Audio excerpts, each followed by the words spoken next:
Bonjour et bienvenue dans l'église de Saint-Gimier à Marseille. Aujourd'hui, nous allons parler cinéma avec une scène du film Fury, sorti en 2014, avec Brad Pitt dans le rôle principal. Et nous parlerons de ce film pour illustrer la première lecture du livre des Actes. Et le point commun entre les deux, le film et la messe d'aujourd'hui, eh bien, c'est l'idée de tradition. L'intrigue du film est basée sur des faits réels. En avril 1945, les Alliés mènent leur ultime offensive en Europe. À bord d'un tank Sherman, le sergent Wardaddy et son équipage s'engagent dans une mission à très haut risque, bien au-delà des lignes ennemies. Alors que le tank est en panne, le plus jeune de l'équipe repère tout un bataillon de SS en route pour combattre les Alliés. Et les hommes suggèrent de fuir, mais le sergent Wardaddy préfère rester fidèle à son char en le défendant jusqu'à la fin, quitte à le faire seul. Émus par la détermination de leur chef, ils vont défendre leur position pendant toute la nuit. Avant de mener le dernier assaut, il y a un verset de la Bible qui va surgir dans l'esprit de deux d'entre eux. C'est une parole qui va les éclairer alors qu'ils sont tous tentés par le désespoir. C'est ainsi un verset du livre d'Isaïe au chapitre 6, verset 8, que je cite. « J'entendis alors la voix du Seigneur qui disait « Qui enverrai-je ? Qui sera notre messager ?» Et j'ai répondu « Me voici, envoie-moi » Et ils reçoivent cette parole comme un appel personnel à vivre leur engagement sous les drapeaux jusqu'au don total de leur vie. Et cette parole résonne en eux et mobilise toutes les fibres de leur être dans cet abri précaire que leur offrent les entrailles de leur tank. Eh bien, ils savent ce qu'ils doivent faire. Et aussi étonnant que cela puisse paraître, ils le veulent profondément. Donc, Fury, un très beau film à voir ou à revoir, en particulier cette dernière scène sur l'irruption de la parole de Dieu au cœur d'une bataille. À la fin du film, Wardaddy, le héros, interprété par Brad Pitt, est blessé, mais avant de mourir, il va permettre aux plus jeunes de se sauver. Il pourra témoigner du courage et de la foi de ces hommes. En regardant ce film, j'ai trouvé qu'il illustrait merveilleusement bien l'idée que je me faisais de la tradition. On le voit, il y a d'un côté les Écritures, qu'on connaît plus ou moins bien, et de l'autre, il y a la façon dont la parole de Dieu résonne en nous-mêmes. Et assez mystérieusement, il y a des paroles qui viennent éclairer des choix importants que nous devons faire.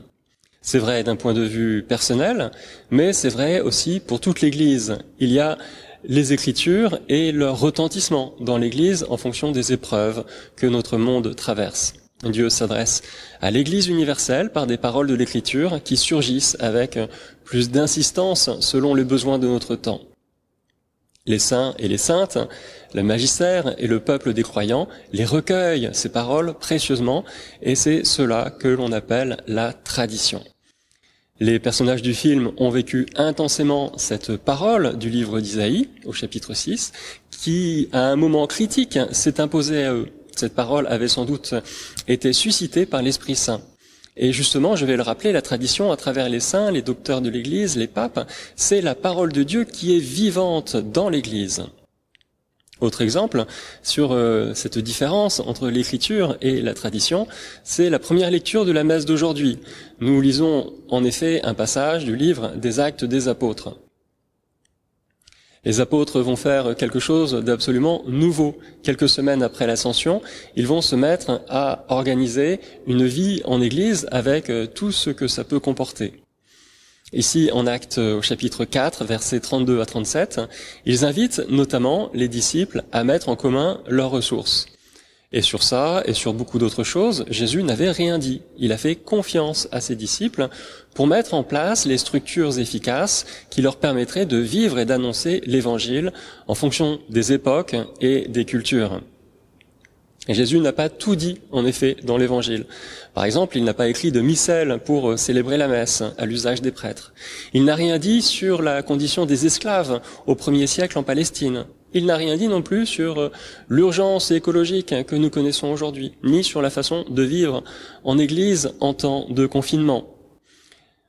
Il n'a rien dit, mais il a fait confiance à ses disciples. Jésus dit sa confiance à l'égard de ses disciples quand il dit, je cite, au verset 16 du chapitre 10 de l'Évangile selon saint Luc.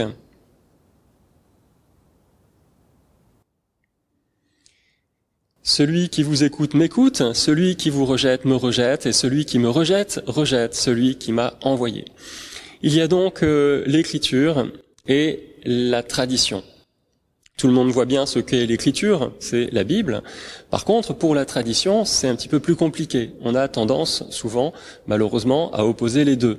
L'écriture, c'est-à-dire les paroles authentiques de Jésus consignées par écrit, et la tradition, les interprétations des hommes, est donc sujette à caution.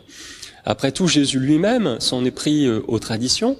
Dans le chapitre 7 de l'Évangile selon saint Marc, il a été même particulièrement virulent contre la tradition, et je cite: « C'est en vain qu'ils me rendent inculte, les doctrines qu'ils enseignent ne sont que des préceptes humains, vous rejetez bel et bien le commandement de Dieu pour établir votre tradition. »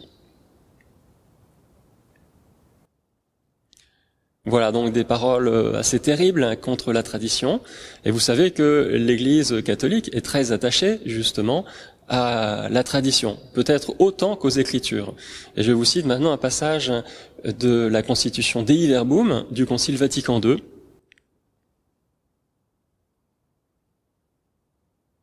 qui disait: « L'Église ne tire pas de la seule Écriture sainte sa certitude sur tous les points de la révélation. C'est pourquoi l'une et l'autre, l'Écriture sainte et la tradition, doivent être reçues et vénérées avec un égal sentiment d'amour et de respect. » Alors, quand on parle de tradition, avec un grand T, de quoi parle-t-on?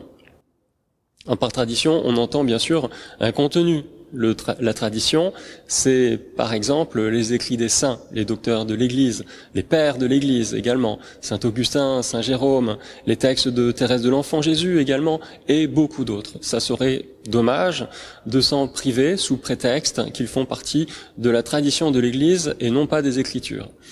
Il y a aussi les textes du magistère à l'intérieur de la tradition, il y a les conciles, les encycliques, il y a également des prières chrétiennes qui sont le résultat de siècles et de siècles de pratiques religieuses.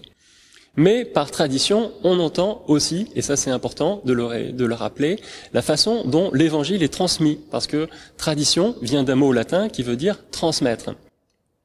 Je reçois l'évangile, je le vis et je le transmets à mon tour. C'est ça, faire acte de tradition. Mais je le transmets à ma manière, telle que je l'ai vécu. Je ne me contente pas de réciter le texte de l'évangile, et au fil des siècles, eh bien, la connaissance de la parole de Dieu peut vraiment s'approfondir par l'expérience et par la vie de l'Église. Pour reprendre l'exemple de ce film, Fury, les personnages dans le film apportent quelque chose de nouveau et d'unique à l'interprétation du livre d'Isaïe, qui vaut aujourd'hui, je pense, pour tous les militaires confrontés à un danger immédiat. Et c'est pour cette raison qu'ils ont pu s'inscrire dans la grande tradition de l'Église.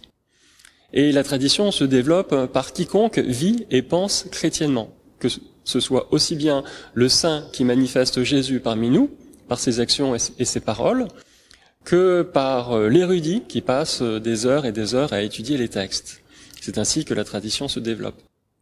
La tradition, c'est l'actualisation par la vie et par la foi de tout ce que les apôtres ont reçu de Jésus et qu'ils ont transmis à leur tour aux autres disciples. Quand je vis l'Évangile, j'actualise le texte des Écritures et j'ajoute ma pierre à l'édifice dans la compréhension des Écritures. Je deviens un maillon dans cette chaîne ininterrompue de témoins que constitue la tradition. Un ami prêtre me disait l'autre jour, nous les prêtres diocésains, nous ne signons pas en rajoutant les initiales de notre ordre. Et il se sentait sans doute un petit peu frustré de ne rien pouvoir ajouter à sa signature. Alors que les jésuites, par exemple, vont signer et ils vont ajouter les lettres SJ. Un dominicain va ajouter les lettres OP, un carme OCD, un assomptionniste AA, un franciscain OFM. Et disait-il, moi à partir de maintenant, je vais signer PPBQA. Et tu sais ce que ça veut dire ? Ça veut dire pas plus bête qu'un autre. En fait, vous vous en doutez, il disait autre chose, mais que je ne peux pas répéter ici dans cette église. Je pense que la blague de mon ami mérite d'être rapportée parce que tous les prêtres sont porteurs d'une certaine tradition ecclésiale. Et même les prêtres séculiers. Et quand je dis séculiers, je ne dis pas sécularisés, bien sûr. Et donc, il s'agit de cette façon de recevoir l'évangile, de l'interpréter et de le transmettre, parce que c'est de l'or. Ça vaut pour les prêtres de paroisse, mais aussi pour tous les baptisés. Et comme je suis convaincu d'être moi-même le dépositaire d'une certaine tradition, une tradition très précieuse et absolument unique, parce que c'est la mienne, je me dis que ce trésor qui est en moi, comme dans un vase d'argile, je ne peux pas le garder pour moi seul, je dois le transmettre. Et c'est la raison pour laquelle eh bien, je persévère à publier avec mes collègues une vidéo par jour, donc sur le site de la paroisse de Saint-Ginier. Ce n'est pas seulement à cause du confinement et parce que je manque d'occupation. Non, c'est plus profond, c'est parce que je sais qu'il y a urgence à transmettre ce que j'ai moi-même reçu. Alors c'est important et j'encourage régulièrement mes collègues, ici en particulier à Saint-Ginier, Jean-Paul et Richelin, à publier aussi leurs homélies sur Internet pour faire justement œuvre de tradition. Nous avons écrit 3 livres sur l'histoire locale de la paroisse depuis que je suis arrivé il y a 5 ans, qui ont été coécrits avec l'association des Amis de Saint-Ginier ou d'autres paroissiens, mais de petites vidéos synthétiques, comme celles que nous réalisons depuis près d'1 an, c'est vraiment pas la même audience. Au niveau des chiffres, nous avons à ce jour 4000 vues par mois, et puis 15 000 depuis la création de cette petite chaîne paroissiale. Donc ça nous permet justement bien de partager sur cette tradition qui est la nôtre à Saint-Ginier, et puis celle de nous 3, Richelin, Jean-Paul et moi-même. Donc c'est un outil intéressant pour transmettre cet évangile que nous avons reçu. Soyons en tout cas bien conscients que nous portons en nous-mêmes des trésors dans des vases d'argile et que d'une façon ou d'une autre, il faut vivre l'évangile et le transmettre. C'est ça, faire acte de tradition. Et ainsi, nous serons un maillon dans cette suite ininterrompue de témoins de l'évangile. Merci d'avoir regardé jusqu'au bout cette vidéo. J'espère que vous avez aimé. Alors n'hésitez pas à liker avec le pouce et à vous abonner.